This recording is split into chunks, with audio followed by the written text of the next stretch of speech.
ሰላም ክቡራት ተኸታተልቲ እንግሊሽ ቋንቋ ክትለምዱ ደሊኹም ጽቡቕ ጌርኩም ክትዛረቡ ደሊኹም ግን ትዛረቡ ሰብሲንኩም ወይ ድማ ካብ ሰባት ተሰኪፍኩም ከምኡን ብገንዘብ ምኽንያት ንድሕሪት ትብሉ እንተሃሊኹም ሎሚ ነዚ ሽግር ዘወግድ ሜላ ሒዘልኩም መጽእ ዘለኹ ስመይ ብእምነት ይበሃል ከምዚ ዓይነት ጠቃሚ ቪድዮ ደጊሙ ንኽበጽሓኩም ሰብስክራይብ ግበሩ ክቡራት ተዓዘብቲ ኣብዚ ግዜ AI ተጠቂምና ብዙሕ ነገር ክንገብር ንኽእል ኢና ሎሚ ድማ ሓደ ካብኡ ከመይ ጌርና AI ተጠቂምና እንግሊሽ ቋንቋ ነማዕብል ክንርኢ ኢና ስለዚ ኣብዛ ቪድዮ ንሪኦ እንግሊሽ ቋንቋ ንምምላኽ 4 መሰረታውያን ከም ዘለዉ ንፈልጥ ኢና ንሳቶም ምስማዕ ምዝራብ ምንባብ ምጽሓፍ እዮም ንምንባብ ምጽሓፍ የድልየና ንምዝራብ መምህር የድልየና ጽሑፍና ዝእርመልና ዝትርጉመልና ካልእ ሰብ የድልየና ኮታስ ኮለል እዩ ማለት እዩ ሎሚ ግን ሓደ AI ጥራይ ተጠቂምና ከመይ ጌርና ነዚኦም 4 ክእለታት ነጥሪ ክንርኢና ስለዚ መጀመርታ ዓይነት AI ክንመርጽ ኢና ብዙሓት AI ኣለዉ ሎሚ ግን ካብ ቻትጂፒቲን ጀመናይን ሓደ መሪጽና ክንርኢና ኣብዛ ቪድዮ ጀመናይ ተጠቂምና ኢና ኩል ነገር ገብሮም ፍትን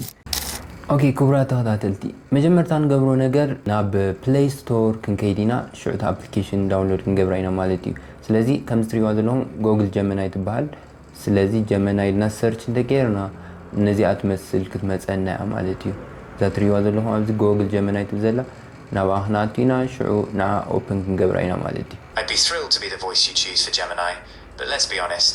The other voices are great too. Okay. ስለዚህ ያመርጽና ያለና ድምጽ You can always change my voice in settings later.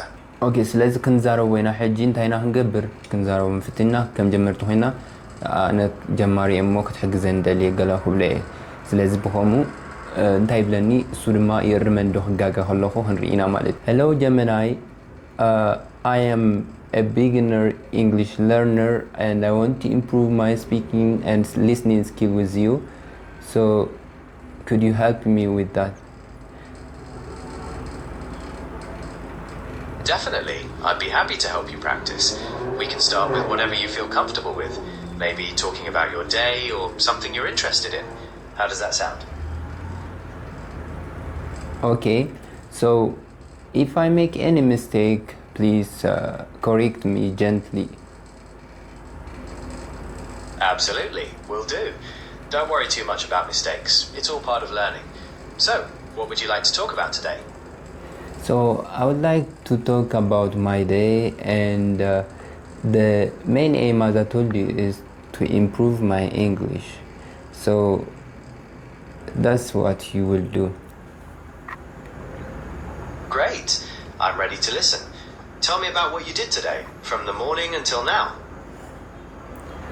Okay, حج فليت مستيك جيجا صريح فليت مالتي شو يرمن دو يرمن كري مالتي.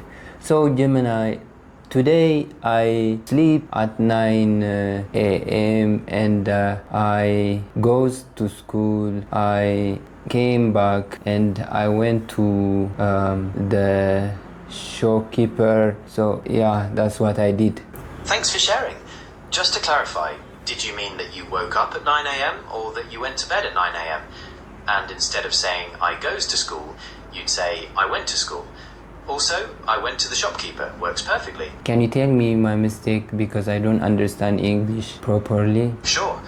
You said, I goes to school. But the correct way to say it in the past is, I went to school. Also, you mentioned sleeping at 9 a.m., which could mean you went to sleep then, or that you woke up. So I was just asking for clarification on that. Does that make sense?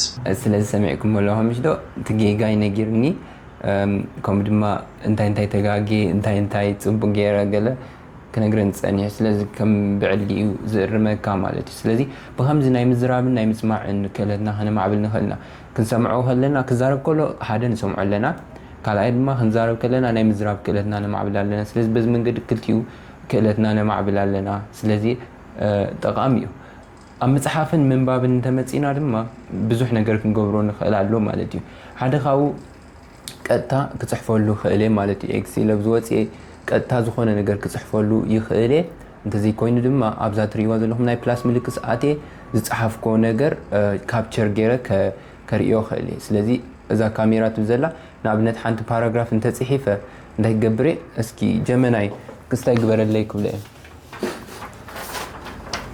So, እንታይ ክገብር ክእል ዝጽሓፍኮ ነገር ታሃልዩ ንዑ ካፕቸር ገይረ ክስታይቦ ማለት እዩ እስኪ ዝጽሓፍኮ ነገር እስኪ ኮሬክት ገበረለይ ኢለ እዛ ትሪእዋ ዘለኹም ጽሒፈ ክህቦ ፍትነይ ማለት እዩ ስለዚህ ሲኢለ እንታይ ክብለ تصحف كوس صبوق دلو ويس جيغالني كرملي كحتى ስለዚህ በትግርኛው እንግጽፈው ለኸለ ሰላም ጀመናይ ትግርኛ ጽቡቅ ገሪ ዝኽእል ማለት እዩ ሰላም ጀመናይ ጀመ ጌጋን ታሊኒ ስለዚህ ከምስትሪዮ ዘለሆም ሰላም ጀመናይ ጌጋን ታሊኒ በጃሃ አርመኒ ኢላው ጽፈው ለኸለ እጂ ከርመን ሆሎ በእንግሊሽ ከርመን ስለዚህ ደል በእንግሊሽ ለሃ ጽፈው ማለት እዩ በእንግሊሽ ግን ዘለሆም ሰላም ጀመናይ ጌጋን ታሊኒ በጃሃ አርመኒ በእንግሊሽ ስለዚህ ደል ናይ ቃል ድማ ክንሓቶ ንኽእልና ከም ዝኽብል ተለለ ስታይ ክብል ይኽእል ከም ዝኽብል ተለለ ወላውን ቀጥታ በእንግሊሽ ጽሒፍና ክንቦ ንኽእልና ሽዕሱ ባዕሉ ከርመና ክእል ማለት እዩ ስለዚህ ኣብታናት ጽሑፍ እንታይ ተጋጊ እንታይ ጽቡቅ ገይረ ከጽቡቅ ገይሩ ባዕሉ ክነግረኒ ማለት እዩ ስለዚህ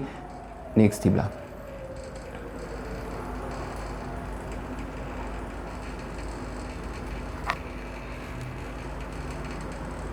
Salam, your handwriting is very clear and your English is already quite good. You have some great idea about learning habits. I have reviewed your paragraph. Here are a few small corrections to make it perfect. ስለዚህ ሪኩም ሓደ እቲ ዝሃበን ከምብብ ከለኹ እንታይ የማዕብላለሁ ናይ ምንባብ ክእለተይ የማዕብላለሁ ከምኡ ድማ እንታይ ክገብር ይኽእል ዝኾነ ፓራግራፍ ሃበኒ ኢለ ንዑ ከምብቦ ክእል ሓደ ምንባብ መጽሓፍ ክንጽሕፍ ተኽኢልና ኦሬዲ ምንባብ ክኢልና ኣለና ማለት እዩ ስለዚ ጽሒፍና ከዓ ክንቦ ከለና ትስተጋገናዮ የእርመልና ሞ ደጊምና ከዓ ትጊጋና ብቐጥታ ንፈልጥ ስለዚ ብዙሕ እጅዋን መምህር አይደለና ዘሎ ማለት እዩ ባዕልና ሁሉ ነገር AI ትራይ ተጠቂምና እንገብሮ ክኢልና ማለት እዩ ንዓይ ከም ስትሪዋ ዘለኹም እቲ ዝሃብኩ ወረቐት ኮሬክሽን ገይሩ ገለ ኩሉ ማለት እዩ corrected paragraph እንታይ ብለን ሎ ሕጂ I have reviewed your paragraph here are a few small corrections to make it perfect ስለዚ እንታይ ብለን ሎ እታ ናትካም ቢበየ ግን እስኪ ትንስተጋገሃን ተዓራሪ እነዚህ መስል ማለት እዩ ኢሉ corrected paragraph ትብዘላ አባሂብኒ ኦኬ እንታይ ማዕራሪ ታ ፓራግራፍ ከም ዘላታ ሆይና እንታይ ከም ዘማዕራሪ ነግረንሎ ስለዚ in the first line make sure to put a space between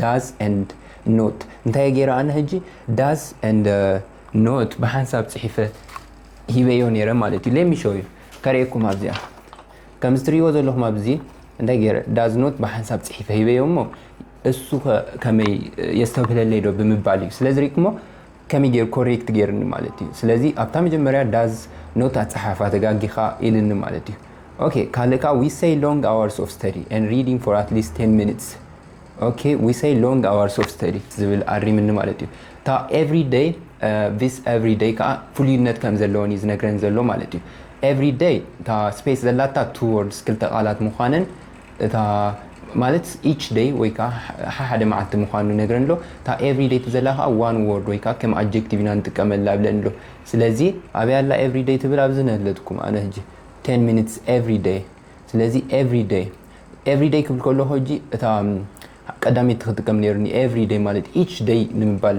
ማዓልታዊ ክብደለስ every day ታ ቀዳሚት ክትጥቀም ከም ዝነበረኒ ዝነግረን ዘሎ ስለዚ ሶ ካልካ እንታይ grammar flow ካኒ ሪኩሞ ሶ አሱ ክእለትናውን ቦጌሩ ይርመልናይ ማለት እዩ እንታይ ብለንሎ I added the ability at the end to make the sentence sound more natural you see ስለዚ እቲ ናትካ ጽሑፍ ጽቡቅ ከሆነልካ ድማ መወዳእታ ability ትብል ወሲኸላ ይብላሎ ማለት እዩ ሶ ሓፈሻ ዝሃብናዮ ጽሑፉን ናይ ዝተፈላለዩ ነገራት ብጽቡቅ ገይሩ አሪሙ ክበና ክእል ብሆም ምክንያት ድማ ናይ መጽሓፍ ተኽእሎና ነማዕብል ኣለና ናይ ስፔሊንግ ሽግር ዲዩ ናይ ዝተፈላለዩ ነገር ታሊና ጀመናይ ጽቡቅ ገይሩ ክርመና ክእል ማለት እዩ ስለዚ በዚ ምክንያት ወይ ድማ ብከምዚ ምክንያታት AI ተጠቂምና ብዙሕ ነገር ክንገብር ንኽእል ኢና እዚ ኣነ ዘምፀኹልኩም ሓደ ካብቲ ጥቕምታቱ እያ ክገልጸልኩም ጸኒሐ ማለት እዩ ስለዚ ብዙሕ ነገር ክትጥቀምሉ ትኽእሉ ኢኹም ብዙሓት ኮርሳት ክትወስዱሉ ትኽእሉ ኢኹም ብAI ተወኪልኩም ብዙሕ ግዜኹም ሴቭ ክትገብሩ ትኽእሉ ኢኹም ብሓፂሩስ ብዙሕ ነገር ክንገብር ንኽእል ኢና ስለዚ ኣብ ዝቕፅል ብስፍሕ ዝበለ ብዛዕባ ዝታት ክዛረብ ክፍትኒ ኣብዛ ቪድዮ ገለ ነገር ረቢሕኩም ክትኮኑ ተስፋ ገብር ኣነ ጠቂማትኒ ኢለ ስለዝሓሰብኩ የምፅልኩም ምናልባት ጠቂማትኩም እንተኾይና ነዛ ቻነል ንምዕባይ ሰብስክራይብ ገበርኩም ድማ ላይክ ግበሩ ኣብ ዝቕፅል ቪድዮ ይራኸበና ክቡራት ተኸታተልቲ ስሰናዩ